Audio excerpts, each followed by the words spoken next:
আচ্ছা, তো আমরা যেখানে ছিলাম, তো প্রথমে যদি আমরা এখানে হচ্ছে এই বিভিন্ন ধরনের ট্রান্সডিউসারের কিছু বেসিক কনসেপ্ট সম্পর্কে দেওয়া আছে।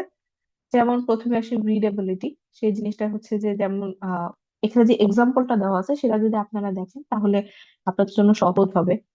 মানে আপনারা হচ্ছে এখানে যেই ভ্যালু গুলো আপনাকে শো করবে সেই ভ্যালু গুলো আসলে কতটা সহজে আপনি আসলে রিড করতে পারতেছেন, এই জিনিসটা। যেমন আসেন যে একটা ইনস্ট্রুমেন্টের একটা স্কেলের যদি 30 সেন্টিমিটার হয়, তাহলে সেটা আপনি যত সহজে রিড করতে পারবেন।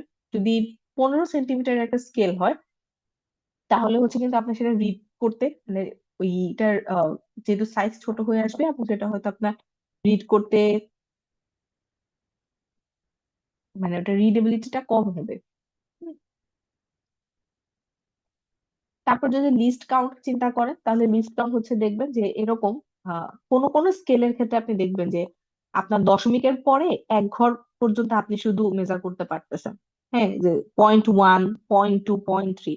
যদি আপনার ডিভাইসটাকে আপনি আরো ভালো কোনো ডিভাইস নেন, তাহলে আপনি দেখবেন দশমিকের পরে 2 ঘর বা 3 ঘর পর্যন্ত আপনি আসলে রিড করতে পারতেছেন।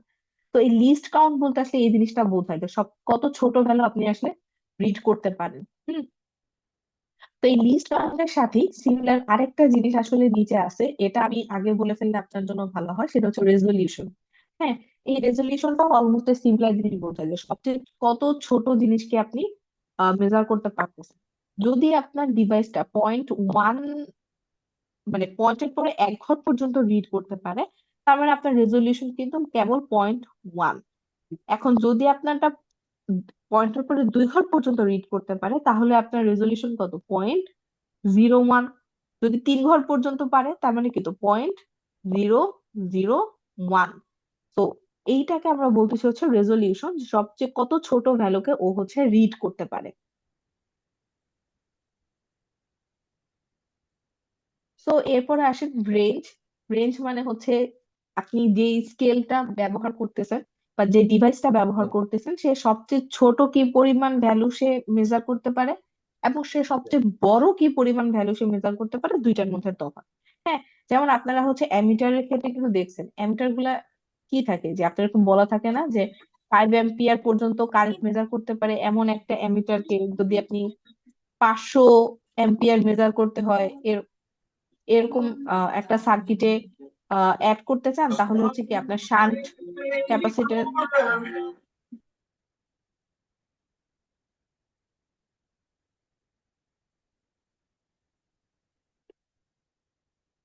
আচ্ছা, যেটা বলতেছিলাম যে আহ, তার মানে আপনি যখন অ্যামিটারের ক্ষেত্রে চিন্তা করেন যে আপনার আসলে ম্যাক্সিমাম কত কারেন্ট সে মেজার করতে পারবে, তার কিন্তু হচ্ছে একটা রেঞ্জ আছে, এর বেশি সে হচ্ছে যেতে পারে।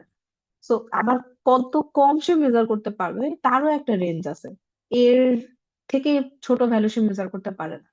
তো এই যে সবচেয়ে ছোট কত ভ্যালু সে মেজার করতে পারে এবং সবচেয়ে বড় কত ভ্যালু সে মেজার করতে পারে, এই দুটার মাঝখানে যে ডিফারেন্সটা, সেটাকে আমরা বলতেছি হচ্ছে রেঞ্জ।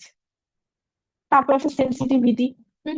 যে আপনার ইনপুট এর অল্প একটু পরিবর্তনের জন্য আপনার আউটপুট আসলে কতটুকু পরিবর্তন হয়। হ্যাঁ, এই জিনিসটাকে আমরা বলতেছি সেন্সিটিভিটি। যদি এরকম হয় যে ওর সেন্সিটিভিটি যদি কম থাকে, তার মানে দেখা যাবে যে আপনার অনেক কিছু ইনপুট আসতেছে, বাট সে আউটপুটে কি আর দেখাচ্ছে না।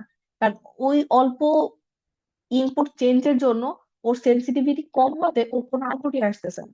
আর যদি ওর সেন্সিটিভিটি বেশি হয়, তাহলে কি হবে যে আপনার ইনপুট অল্প একটু পরিবর্তন হলেই তার জন্য সে একটা হাই আউটপুট দিতে পারবে, এবং আপনি বুঝতে পারবেন যে হ্যাঁ, আপনার ইনপুটটা অল্প হলেও পরিবর্তন হয়েছে। তো এই জিনিসটাকে আমরা বলতেছি হচ্ছে সেন্সিটিভিটি। তারপর ইন্ডিকেটেড ভ্যালু। আপনার ডিভাইস আপনাকে যে ভ্যালুটা শো করবে, এটাকে ইন্ডিকেটেড ভ্যালু বলে।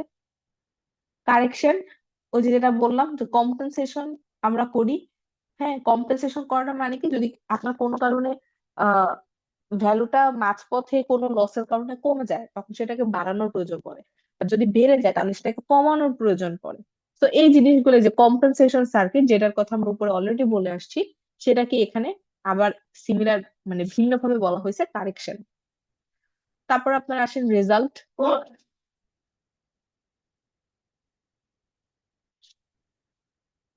তো আপনাদের এই কালেকশন গুলো করার পরে আপনারা ফাইনালি যে ভ্যালুটা পাবেন, সেটাকে আপনার সেটা হচ্ছে রেজাল্ট। তারপর ইরর, কিছু ইরর থাকতেই পারে, সেই ইররের ভ্যালুটা কত, ট্রু ভ্যালুটা কত, বা আপনার রেজাল্টের মধ্যে কত ডিফারেন্স আসতেছে। একুরেসি, তারপর হচ্ছে যে আপনার একুরেসি কি, কতটা একুরেটলি আপনার ডিভাইস আপনাকে ভ্যালু শো করতে পারতেছে। আহ প্রিসিশন, অলমোস্ট একই জিনিস। তারপর আপনার আসেন থ্রেশহোল্ড। হ্যাঁ, থ্রেশহোল্ডটা হচ্ছে যে মিনিমাম ভ্যালু, যেটা যে মিনিমাম কত ভ্যালু ইনপুট আসলে আপনার পুরো সার্কিটটা হচ্ছে কাজ করা শুরু করে, ওই জিনিসটাকে আমরা বলি হচ্ছে থ্রেশহোল্ড। তো এ পর্যন্ত ছিল মোটামুটি। আপনাদের এই কথাগুলো আসলে মানে শুনতেও আসলে বোরিং লাগে। এখন